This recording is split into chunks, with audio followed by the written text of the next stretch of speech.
Hey, good morning, y'all. How you doing? I thought today was Saturday. I'm all up super early. Actually, I have a Zoom today with very important. Well, everybody's important, but very important celebrity mom today. Won't mention her name. That's actually tomorrow. And I thought today was Saturday, but today's Friday. The only reason I knew today was Friday, I looked on Facebook and I saw my man Jackson said, "Happy Friday." So today's Friday.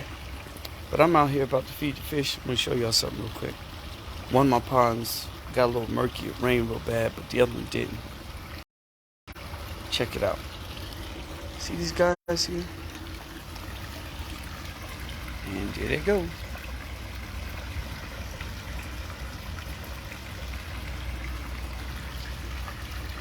They'll eat out my hand too. It's pretty cool this morning. My dog is always here when I'm feeding him. What's up, man? And the other cat over there, he's chilling. But that's feeding these fish over here. Now let me go feed the other fish. There's more of them jokers. They having babies. Nah, but want to definitely share some stuff with you guys this morning.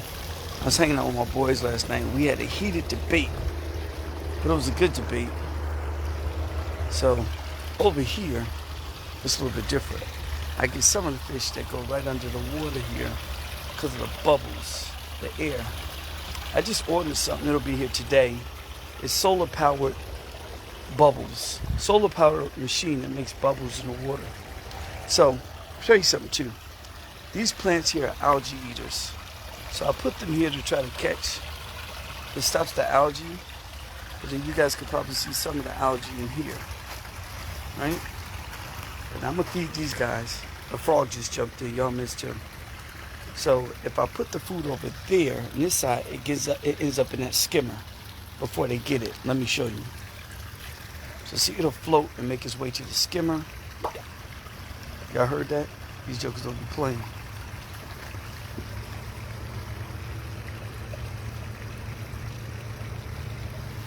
Here's some more. You're supposed to feed them for like 5 or 10 minutes. See them coming up.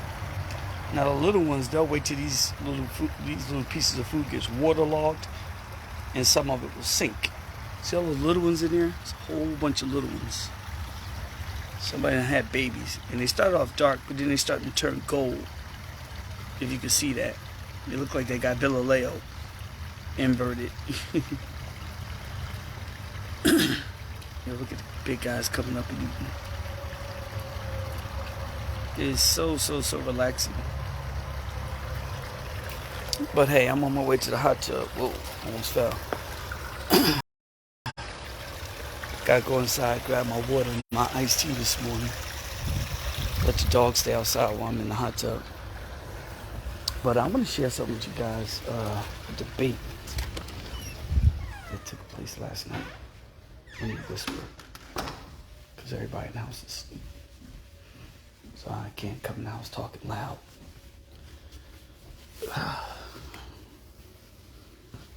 Grab my water.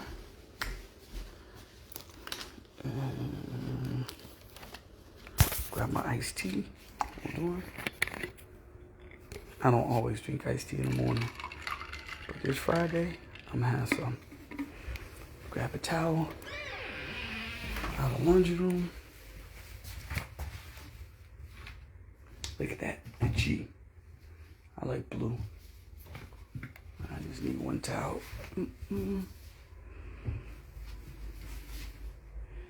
Make my way outside.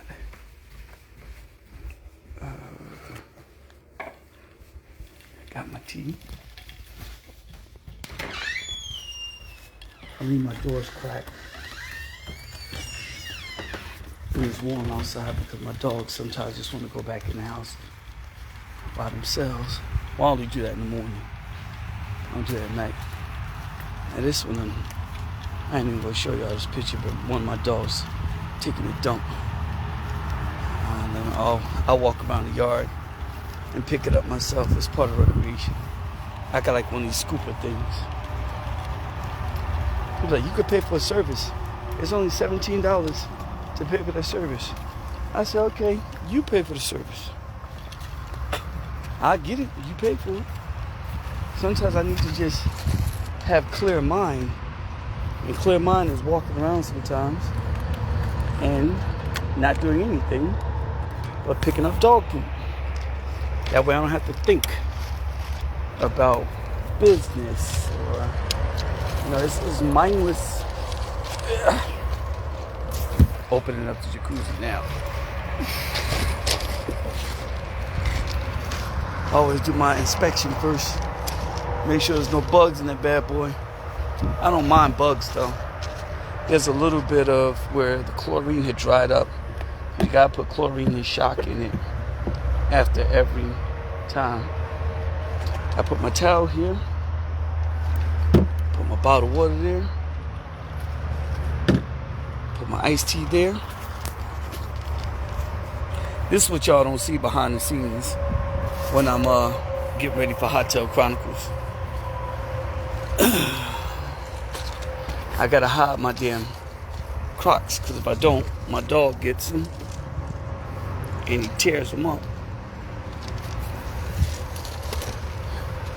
And now, getting in the water. I always go to my favorite seat first. Whoa. Alright, so this is my favorite seat. And I sit here first. Hold on. Look at the camera turn. Alright. And I normally don't broadcast from this position, but I normally sit here first for a little while. Soak it in, relax before I jump on Tub Chronicles. I'm gonna sip me some tea. Then we're gonna start, because I got a topic to talk about today.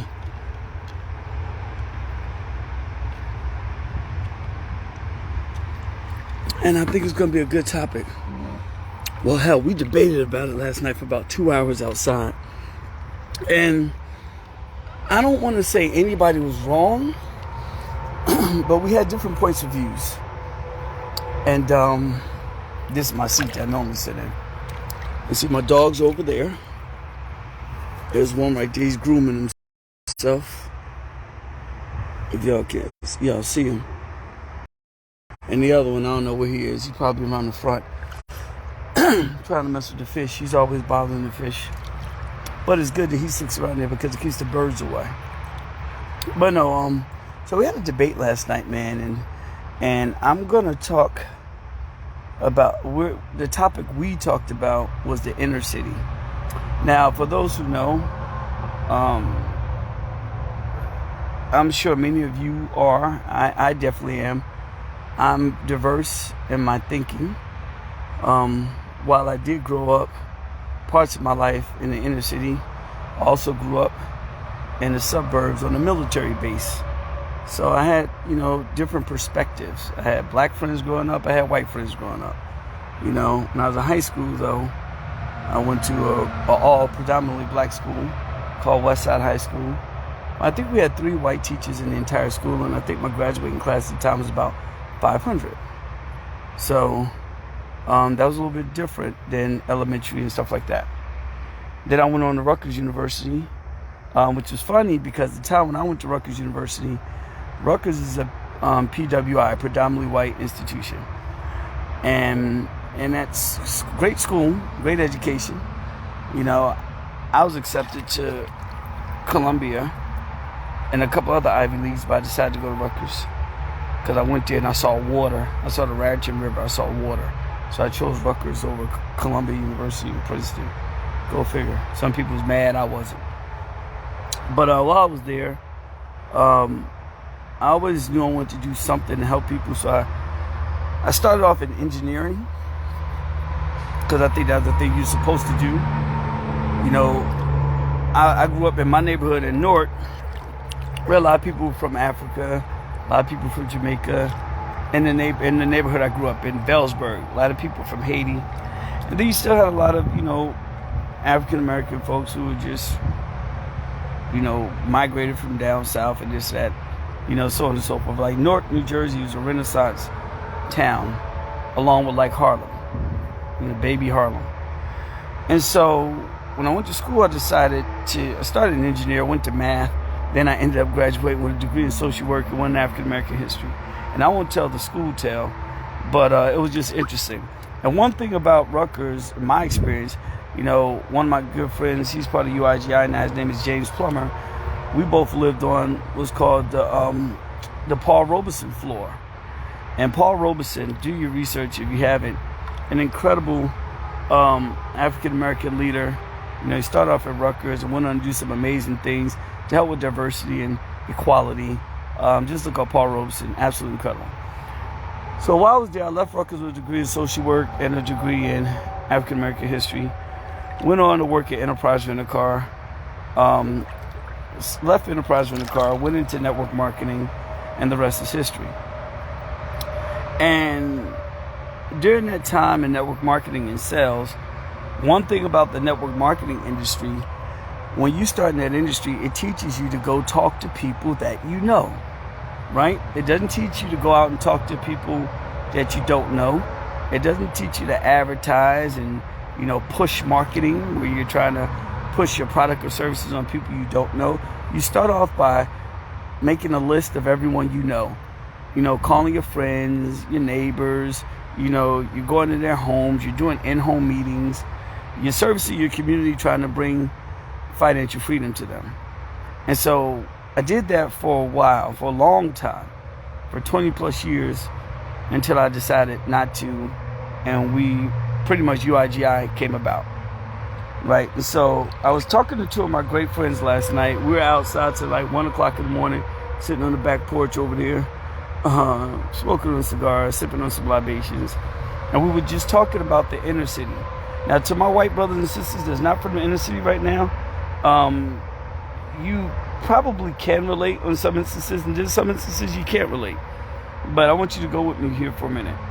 So, for one thing, guys, for those who know me, I don't watch the news. I stopped watching the news September 11, 2001. Because if I was going to do anything to help a situation, I needed to make sure that my mind stays positive at all times. Because the news is not anything that I need in order to move about the cabin.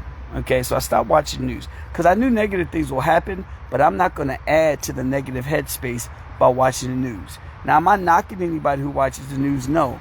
But can I wake up in the morning and watch the news and go to sleep at night and watch the news and be productive and do what I do to help mankind? No, I can't. Maybe you can, but I can't. And knowing that negativity will always find you, I just wasn't going to add to the negativity of my brain space, right? And so my boys, we was just talking about the inner city last night, and and what can we do to help the inner city? Their inner cities right now, like Philadelphia, is wild, man. Cats killing each other left and right. Chicago's wild. It doesn't taper down a little bit compared to Philly right now. And there's some inner cities that, it's a lot of crime. And my thoughts were totally different than their thoughts. Now, while they said I didn't say anything wrong, just the way I choose to go about helping the inner city is a little bit different than their perspective. And so, one of my good friends was talking about, teenage pregnancy and the father not being in the home and not growing up with leadership in the home. And he said, your girls are different. They grew up with you. I like, but hold up, buckaroo. It didn't start like that. Thank God, I did have great role models as men in my household. My dad, my stepdad, my grandfather, my two grandfathers. So I always had a good example of what men should do. Okay? Now I'm going to tell you right now, when it comes to traditional roles, I'm old school. I ain't about, I'm not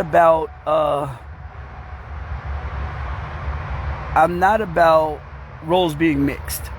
Best way of saying it. There's something called a man's man, and there's something called a woman's woman.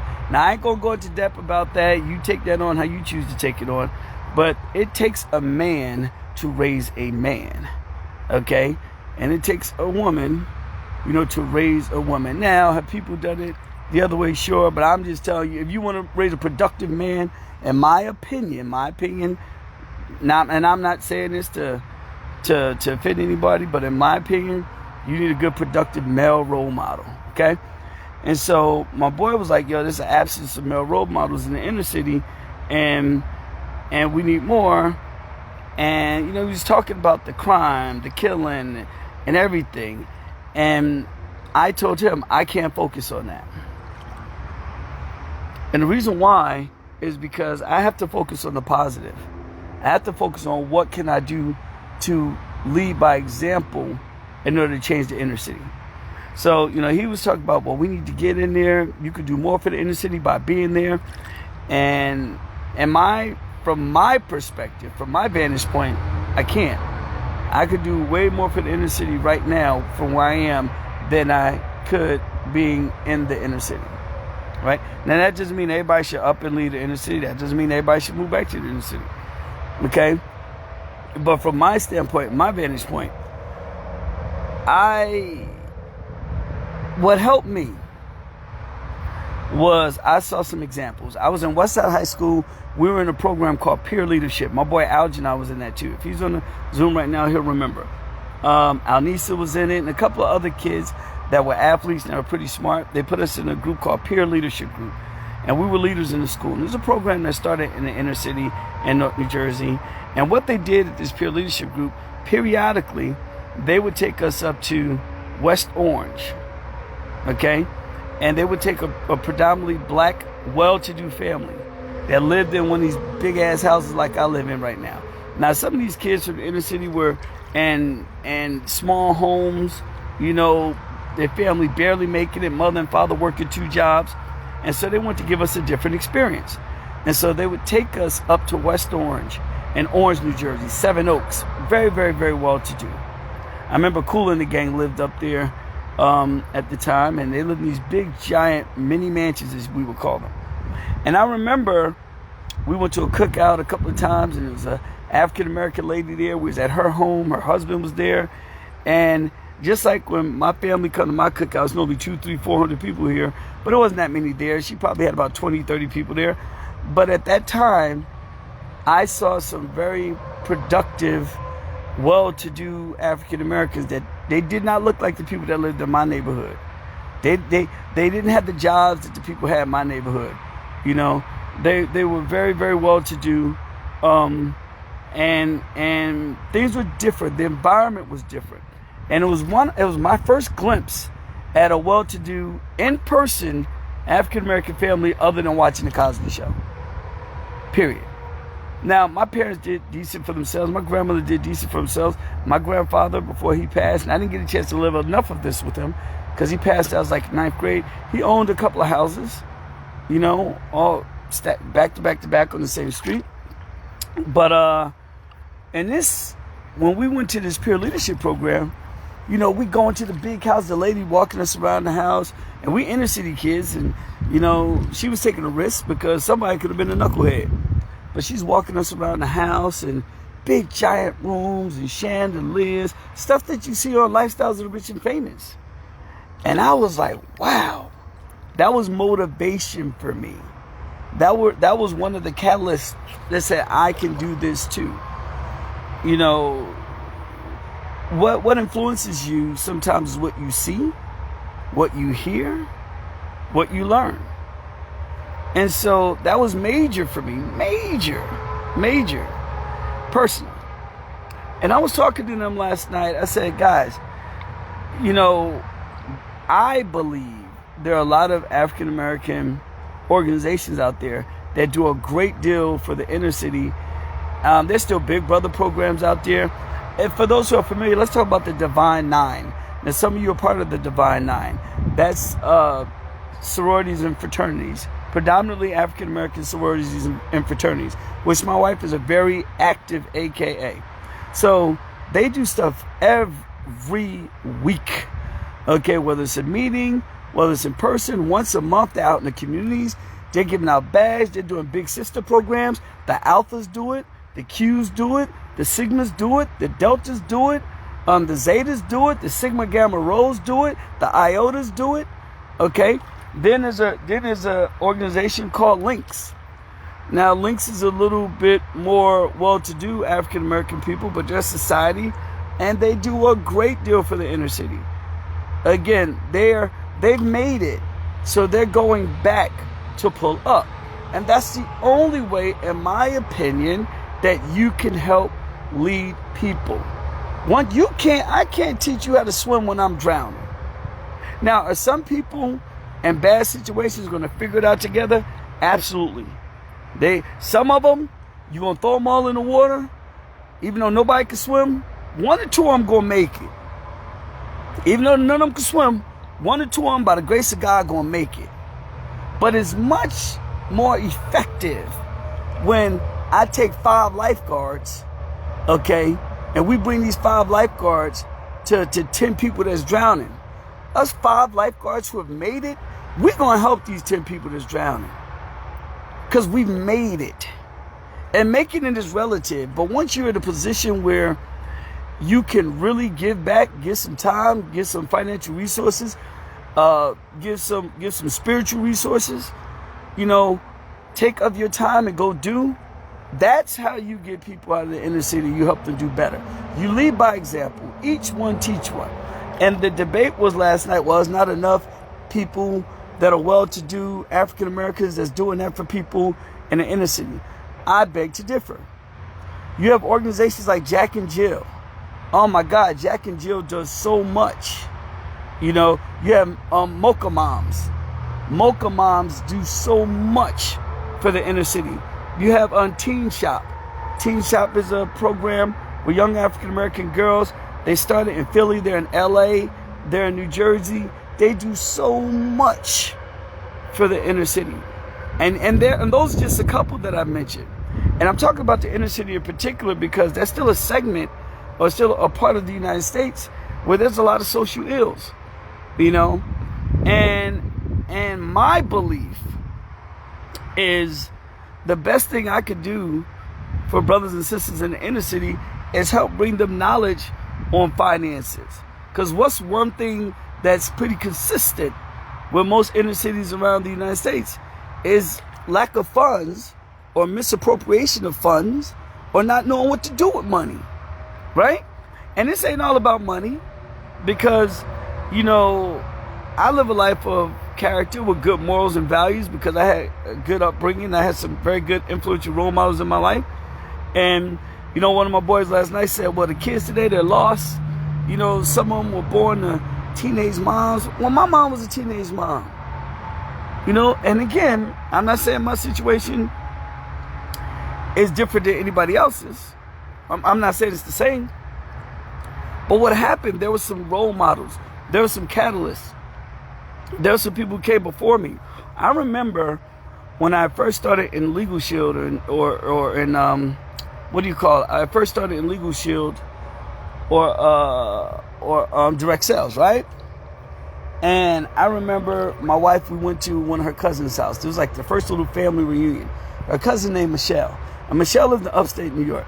And Michelle and her husband, they worked in the music industry to some degree. They were attorneys or whatever. And they had this huge home.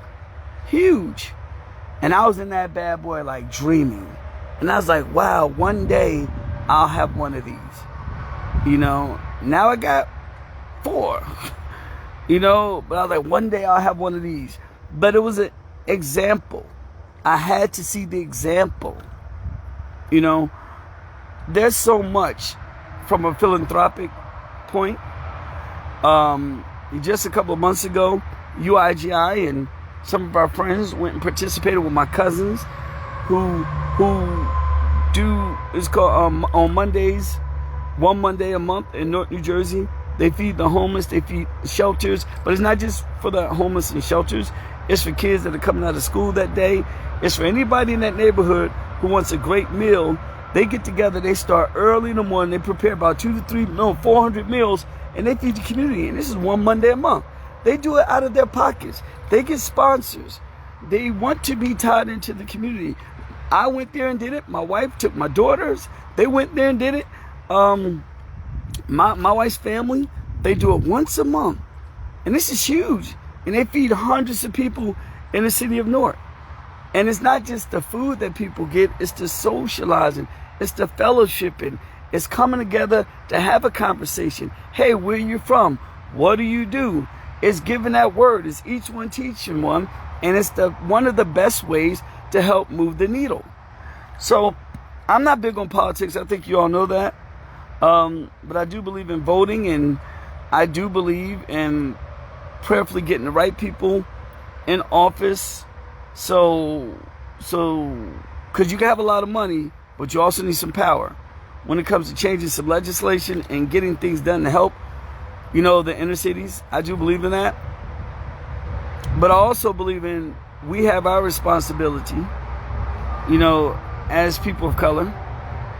Because I'll tell you right now, in white America, now, there's some segments in white America, especially in southern New Jersey, and some places where there's a lot of broke white folks, and I mean broke, okay? And I don't like the cliche racist stuff that goes, well, I'm not going to say it goes both ways, because black people can't be racist. They only can be prejudiced. They can't be racist. White America can be racist, because when you have power over someone's food, their education, their water, their job, their lending, their money, you can really do some damage. So there's a difference between racism and prejudice. And I always say that because some people don't get it. Minorities can't be racist at all, point blank, period. They can be prejudiced, but racism comes with power and control. That's a whole different story for a whole nother day. But with that said, you get these, I hate saying these things, but you get poor white neighborhoods where they call white people trailer trash. Like, where the hell did that come from? Just like the N-word, where'd that come from? But there are some poor white neighborhoods, especially like outside of my neighborhood, maybe 5 or 6 miles. I hate the analogy on the other side of the tracks. I hate that shit. The other side of the tracks. I hate that analogy. But there's some white folks and around here that they're heavily drug infested neighborhoods over in Fishtown and Philly. The meth and the oxycodone, and they walk around looking like the living dead, like zombies. You don't see that much in the black neighborhoods no more, because we've been through that. Okay, we know better than mess with drugs like that. We done had the crack and the heroin and stuff back in the day. You have a whole generation of black people who ain't going nowhere near, those type of drugs, right? We done seen the uncles and the aunts and the mommies and the granddaddies and so on and so forth go through that shit. Some of us are no longer, I'm not, but people are younger than me. Some of them were crack babies, okay? And they were heavily affected mentally by some of the substances that their parents was putting in their body. And so, but now in the white neighborhoods, the poor white neighborhoods, oh my God. Like, my heart goes out to these cats sometimes. And I'm going through the neighborhoods, and again, I stop and still give a good word. I was just down to one the other day called Pennsville. I went down there to get some algae eating fish for my pond. And I'm there, and I see, middle-aged white dude come in, and I'm not being judgmental, but I done seen the drug game. My man was missing all his noose. We call it noose. He missing all his noose. You can see the tracks on his arm. He had a t-shirt. He looked a little out of it. And I still, what's up, bro? How you doing, bro? What up? Treat him with respect and dignity, because you don't know what somebody going through. I see it. I'm there. I ain't sequestered in this little tiny ass neighborhood. That's one thing that pissed me off about COVID. I couldn't go be with the people, see the people. And when I mean with the people, I mean with all the people. We did the Zooms and all that stuff, but I couldn't just get up and ride. I remember when I first moved down here, she got mad at me because it was this older lady. She didn't get mad at me because, I did a good deed, but it was safety. I was riding through our neighborhood. We first moved down here, and I was riding down the street, and it wasn't really our neighborhood. It was outside of our neighborhood. I didn't know the area that well, and I was trying to make my way back, and I was on this desolate dirt road, and I saw this old black lady walking with grocery bags. Man, I hit the brakes so fast and gave that lady a ride. You know, she could have been an old white lady walking with grocery bags. I would have hit the brakes so fast and gave that lady a ride, because that's what I do. You know, that's in me. I ain't think twice about it. Just the other day, Sharon and I was at a wedding. This should give my reverence when it comes to our elders. We're at a wedding, and they had some high toppers and they had some tables. So Sharon and I, we get to the tables first, and we sit down. Now, there's hundreds of people there, you know, big wedding. They got the high toppers, they got the tables and everything. And Sharon and I were sitting down, but these older ladies were standing at the high toppers. And I was like, hold up. I looked at Sharon, I was like, we gotta give up our seats. I can't sit in no damn seat. And I see somebody pushing 70 or 80 standing up. I can't. I don't know about you. I can't be on the bus or the train, or even at the airport taking a 2-minute shuttle ride from baggage claim, from the gate to baggage claim. I can't. I don't know about you. I can't sit there while a mother or a lady or old cat is standing. That shit don't resonate with me. It eats to my soul. So we're sitting down at the wedding, and again, there were hundreds of tables. There was other people sitting. I walked over to the lady. I said, Shay, I'm going to ask those ladies would they like to have this seat. Man, I went over there. They're like, thank you, young man. You know, and they went and sat down. They had to be in their 70s or 80s. But I couldn't sit there eating and sipping and they standing. Nah, I don't know about you. I can't do that. I won't do that. And they were like, thank you, young man, so much. And I started joking with them. I was like, look, somebody raised me right. And they're like, yes, they did. Oh, my God. You know, we was joking, having fun. But I think that's what life is about. And I think life is about being conscious of not only your surroundings, everybody's surroundings. Life is about being a good example. And that's what we were talking about last night with my boys. I said, just how I can help the hood. And I could do my part by being a good example. I could do my part by, when I was in network marketing, I was in every hood.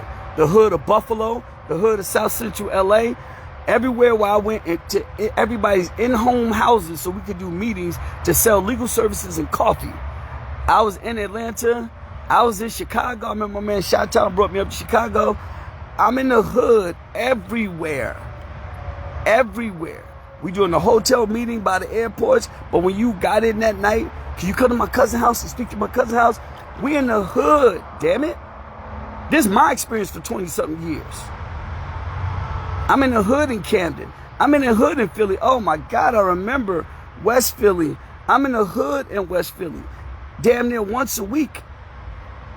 Talking to somebody's family, sitting there behind a TV with a VHS or a DVD player, trying to get them in network marketing so we can share some personal development books and maybe make some money. Now I did this for 20-something years. And we do it now with UIGI. We just do it through social media.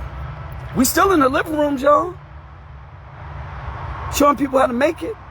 Showing people how to get this financial monkey off their back. So it's something less that they have to worry about. You see, give me a second. You see, some people say things like, well, we can't start with finances. Hold the fuck up. Excuse my language. Hold up. You got to start with something. If I have a monkey on my back and it's finances, it's crime, it's lack of adequate education, it's trauma from childhood. There's a whole bunch going on. There's 4 or 5 monkeys on my back. If you can help me get rid of one of those monkeys, I don't care which one it is, it ain't no specific order, you're helping somebody. See, people get the game messed up. Oh, because of their misconceptions about money, because of their stinking thinking when it comes to money. They believe they could do more to help that person get their monkey off their back by getting them in a treatment center. Absolutely. But I can also do more by helping them enlighten themselves and help them get that financial monkey off their back. I might help them as it pertains to getting that financial monkey off their back, and they may take some of the money and may go astray. And they live through that. You know, when I didn't know anything about money, and contrary to popular belief, I have friends of mine who make billions of dollars. They may think I don't know anything about money. Okay, but when I didn't know anything about money on my level, there were other things that was going on in my life that I needed growth in. So we can't be so quick to say there's a cookie cutter system on how you help people in the inner city. Again, as I said, mine is my opinion. But I've been doing this shit for a long time. For a long time. I have my war wounds. I've been doing it for a long time. Hell, almost more than half of the age I am right now. And every time I stepped in the living room or inner city or wherever, even when I was living in Newark, every time I stepped in somebody's house or a church, you know how many church pulpits I spoke in? Oh my God. I done spoke in so many churches. Pastor bring me in, speak about legal services, help the pastor make some money. I done been in a lot of churches. I remember I hooked up with, I forget who it was, but a gentleman introduced me to an older lady named Miss Mundy. She's out of Philly. She used to have, probably still does, she has some of the concession stands in the Philadelphia Eagles Stadium. I ended up meeting her niece, Miss Mundy, who's now one of the top executives at Hot 97. I ended up meeting my man, Augie. Augie now owns, Augie at one time did a lot of work with private jets and stuff like that, but now he owns healthcare facilities, right? And I remember this young gentleman, we bumped into each other at Capitol Grill, and he came up and met my wife and told my wife how much of a role model I have been to him. And that man was in my basement, and we was over in the church that his aunt went to, and I was teaching him personal development, showing him how to sell coffee and so on and so forth. The granddaughter has gone on to be a top executive at Hot 97 on the radio. Augie has gone over to become extremely well-to-do. He owns multiple healthcare facilities, right? But let him tell it. I was one of the catalysts because I was at that church. I'm talking something different than what he was used to hearing. Now he's giving back. He's doing so much. And he's making a ripple effect in the inner city. See, y'all don't know how this stuff happens sometimes. And a lot of people carry opinions opposed to, oh, man, I be alert. I forget the water comes on every once in a while. Yeah, I'm always on point. Y'all got mother ears. I hear everything. See, I ain't scared. I'm just always alert. See, the water just came on out of nowhere. But we got animals around here too. But as I was saying, everybody comes up with their own opinion in their own way. And I'm not saying my way is any different than anybody else's way. I'm saying on my level, my way has been effective. We got a lot. Let me explain something to you. Let me explain something to you. Let's say I help, I don't know, we're talking finances right now. I help 500 people get that financial monkey off their back where they're financially free. They have no debt, 1/3 rule. Okay, they have no debt. They got investments working for them, 1/3 rule. They got their money set aside for taxes, 1/3 rule. And they got some extra money.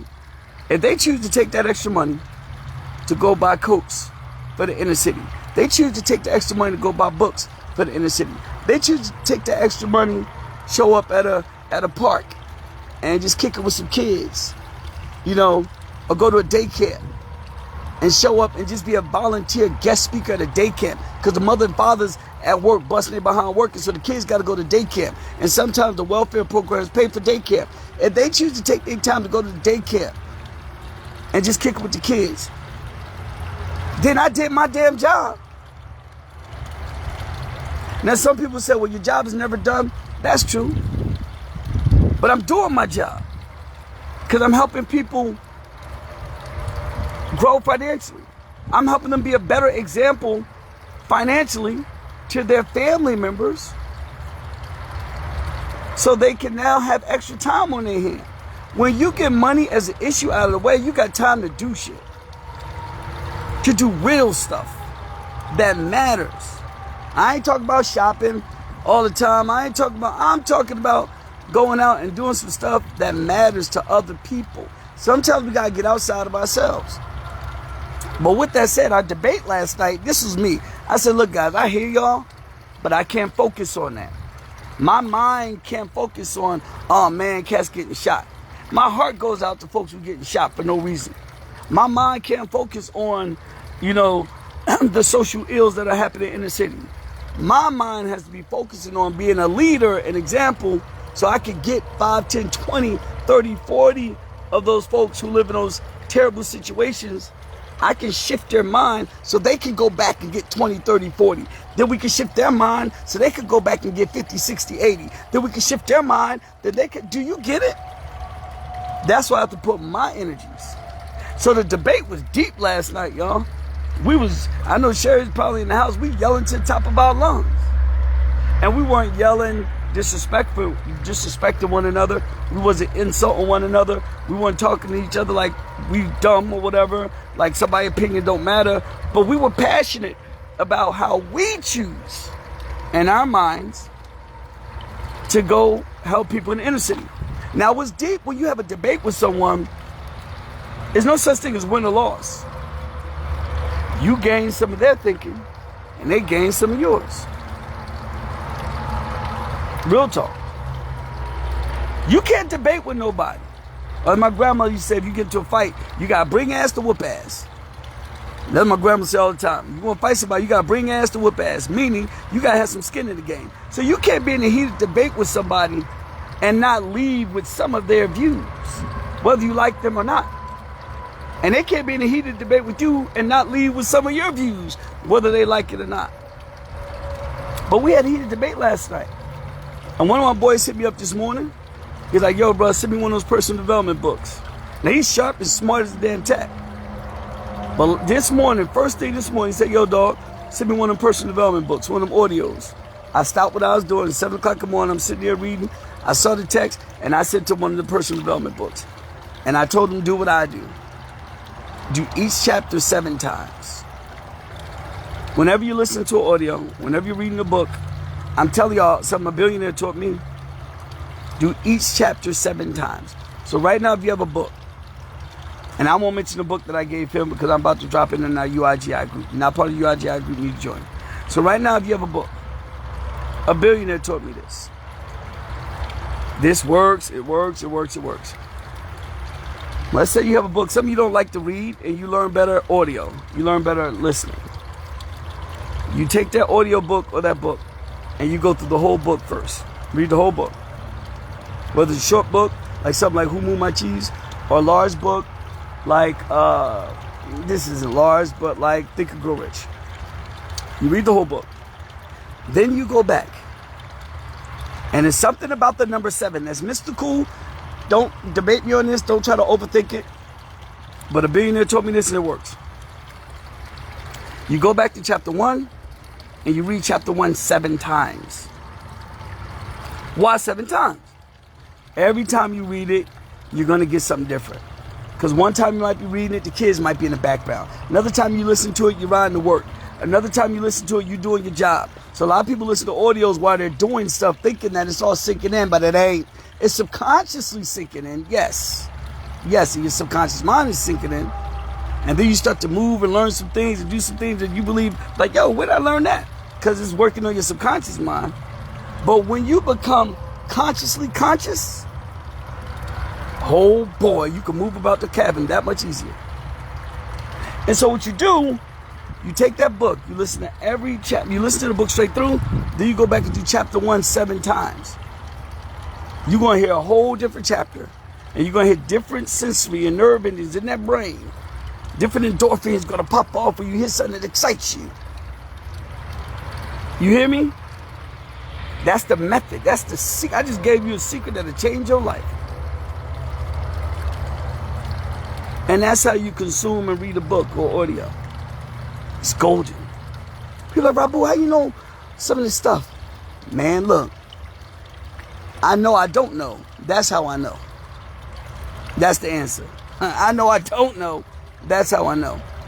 I'm a little dyslexic. Oh my God, I'm really dyslexic. And I used to try to read bedtime stories to my kids. My kids be like, give me that damn book.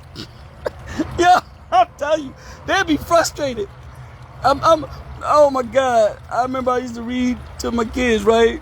When they could read, I like when I spend some daddy time, come home and read them a book. I'm reading, they trying to catch on to every word. They come on, get it out. My kids just snatch the book out of my hand, like, Daddy, sit down, you listen. Like, all right. Because, y'all, like, I have a photographic memory. So even when I do a PowerPoint presentation, I have to memorize the majority of it. Because I cannot read and talk at the same time. Can't do it. I'm sorry. I know my limitations. Can't do it.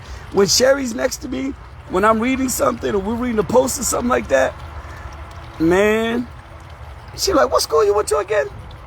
And it has nothing to do with my level of education. I just can't read and talk. That's why I have to read a chapter 7 times, because of my limitations and how the learning happens for me. So all of us have a disability. Some is just more present than others. But when you can learn to conquer that disability with different techniques, man, you golden. So a billionaire, I also took a course called The Art of Creative Listening. But this billionaire taught me to read the book straight through and then read each chapter 7 times. Now, why is this deep? Let me drop something on you. Some of y'all right now, y'all still connected to the hood. Because remember, we started off talking about the inner city. One of y'all going to do that. Y'all going to teach maybe your cousin or uncle or auntie somewhere who lives in the inner city right now. You're going to teach them that. You're going to teach them that. And it's going to drastically change their plight.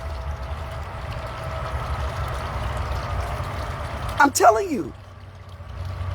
And that's how it happens.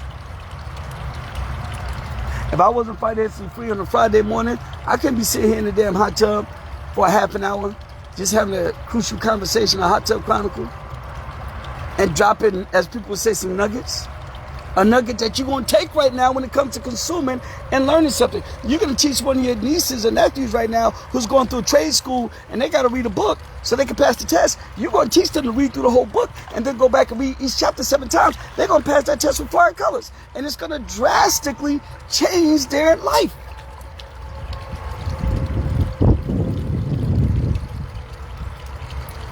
Y'all got to hear me when I'm talking. I ain't crazy for no reason. I listen. But again, our whole topic in our debate was, how do you help the inner city? Man, listen. It gets real, y'all. Miss Zena Crump wants to join the video. Miss Crump, you want to join the video? Let me see if she wants to join the video. I never saw that. Was that on accident? Well, tell me if you want to join the video. I know y'all in a different part of the world right now. I think y'all in Spain. You and Mr. Andre. Okay, I guess that was an accident. But yeah, y'all. That debate was great last night. Because I slept on that one. And there'll probably debates that take place between you and your family members at the spades table, you know, at the cigar bar or whatever, wherever, you know, at the country club. Y'all having these debates on what you can do. When you're having these debates, don't leave that table empty. Don't leave that debate empty. Take that debate, take that argument, take that heated discussion. Sleep on it. Think about it. And go make something of it. It doesn't have to be colossal. It doesn't have to be major. It can be the little tiny things. I think it was Emerson, I forget who it was, but he says the raindrop never takes credit for the flood. It's the little tiny things along the way.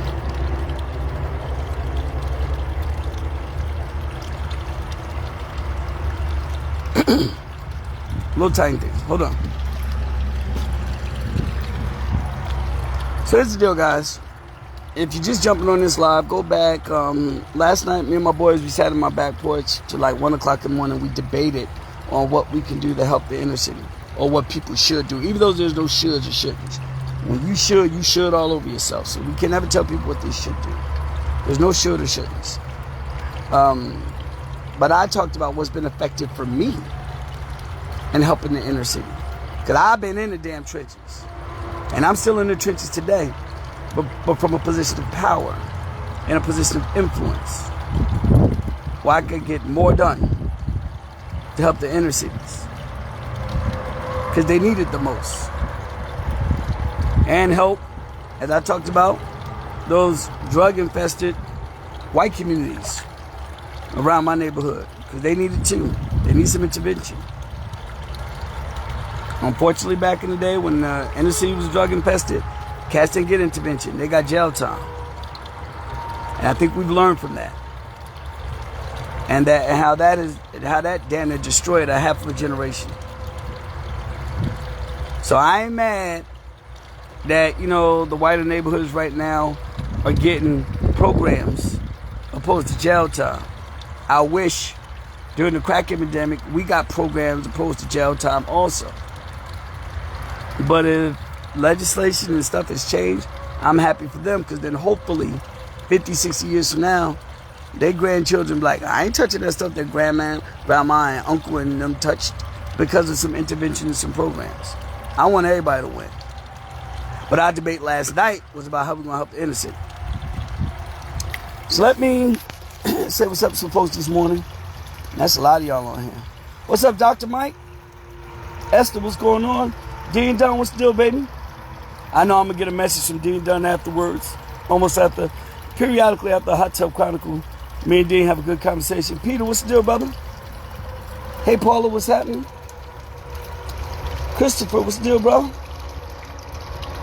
James Plummer, y'all gave you a shout out. My man James, what's the deal? Tim Rowe, what's happening? Hey, Aisha, happy Friday. Oh, the fish look great, thank you. Roster, what's the deal, brother?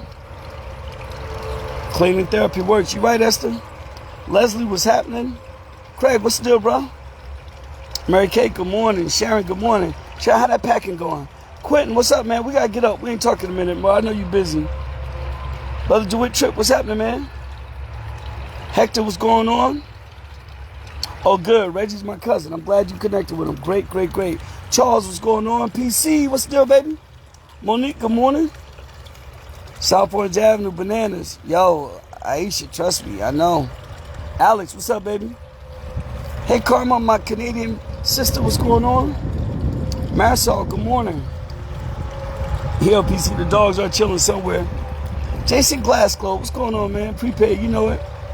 Neighborhoods are different. Our neighbors are like, they still depend. Yo, bro, exactly. I know we're lacking that. Well, you know what? Dean Dunn, not in every neighborhood. We got something that's still today. Cartel, what's up, brother? See, I was talking about the Divine Nine. There's a Sigma right there. He gives back. They do a whole bunch. James Plummer, Divine Nine. Iota right there. He gives back. They do a whole bunch. Well, he said, yes, Dean. That's what I was talking about. We didn't learn anything about proper money management in high school. No, we did not. Paul said, anyone needs to see. I agree with you, Paula. Vincent, what's the deal, brother? One of New Jersey's finest retired right there. Decorated state trooper. Thank you, Paula. What's up, Miss Linda Brown? How you doing?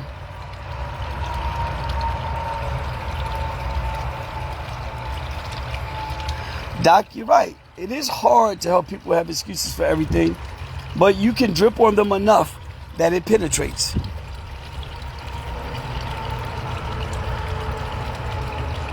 And Doc, let me explain something to you. People who try to play victim, they're not trying to play victim. They're not trying to play victim. What they're doing, they're playing the story that was planted in their head.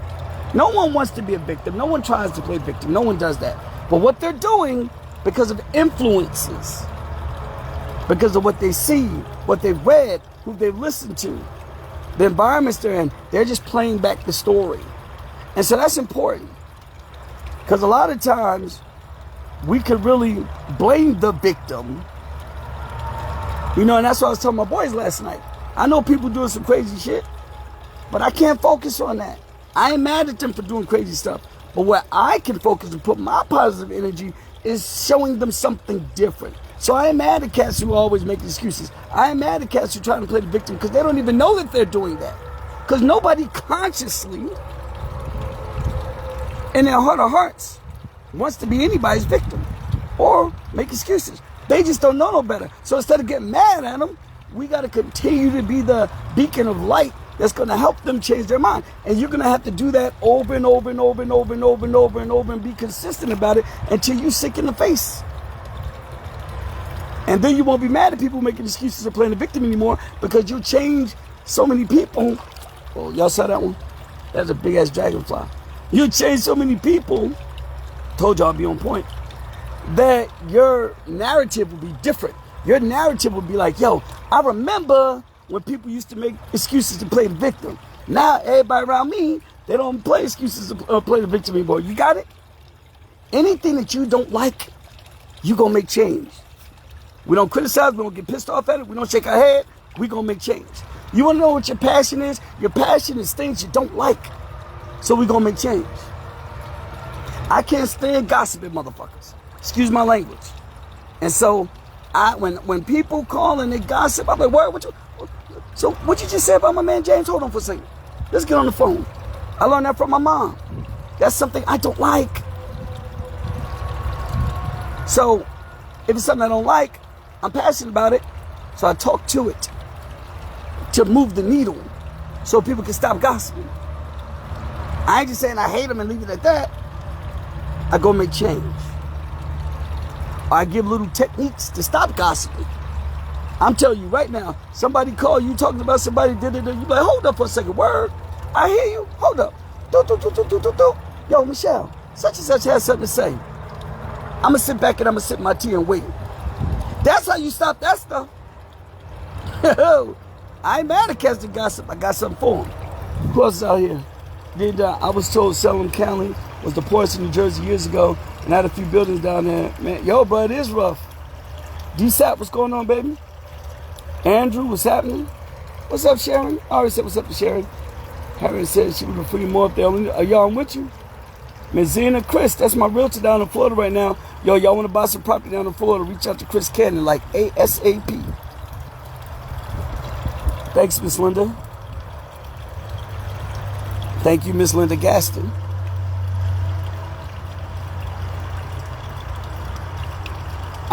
Debbie, the masterclass. You know it. Yo, y'all, the masterclass is being revamped, and I'll have it out soon, so I want you guys to get it. Trace, what's going on, brother? I actually said facts. Sharon, you know personal development make a big difference. Man, listen. I'm from Georgia King Village, baby. Personal development makes a big difference. So hey y'all, I thought it was Saturday. I swear to God, I woke up this morning. Yo, I swear for God. Yo, it was me, Sherry, my cousin Kira. We went to they don't have it anymore. It's a blue spot in New York on 42nd Street. Benny King. It was an old cat in there. I love the old cats who are real cool and hip. And we was in there, I don't know who was watching. His performance there at Benny King, this back in the day. This old cat in there, he's trying to be a pimp, trying to kick to the chicks. He like, honey, I swear for God. Yo, so whenever I hear somebody say, I swear to God, it always brings me back to that. But my man's like, I swear for God. I'm silly. What was out there? That technique works 100%. New masterclass, DSAP. It's going to be the same masterclass, but I've done some interviews with some major mentors that I'm going to add to it. So once it's revamped, for those who purchase the masterclass, you'll get the old one plus the new stuff at no cost. Okay, and then I'll have the rest for other folks. It's going to be cool. But yeah, y'all, I just wanted to jump on this morning. I thought it was Saturday. But still clearing my throat. But yeah, y'all, I hope someone took the time to listen to this video. Debates can stir up some good conversations. And this was pretty long. My wife was like, I don't know how people watch a long video. Here's my answer. The same way people binge watch it during Netflix TV show. The same way people watch reality TV. Sometimes they watch them back to back to back. If you can sit for a half an hour to watch a TV show, you can sit for a half an hour to listen to a Hot Tub Chronicles. Nah, but y'all, what was yay masterclass? I gotta see you. Yes, you will. It'll change your life. What's up, Judy? What's the deal, lady? All right, y'all. I'm about to bounce and enjoy this incredible day. Oh, I have Zooms tomorrow morning with some folks, and I don't do Zooms like that, y'all. But I thought today was Saturday. So today, I think I'm going to go get on the boat today. I talked to my dentist. Me and him, we get on the boat. My boy, Rel, he normally go with me too, but today's a long day for him. So we're going to go jump on the boat today.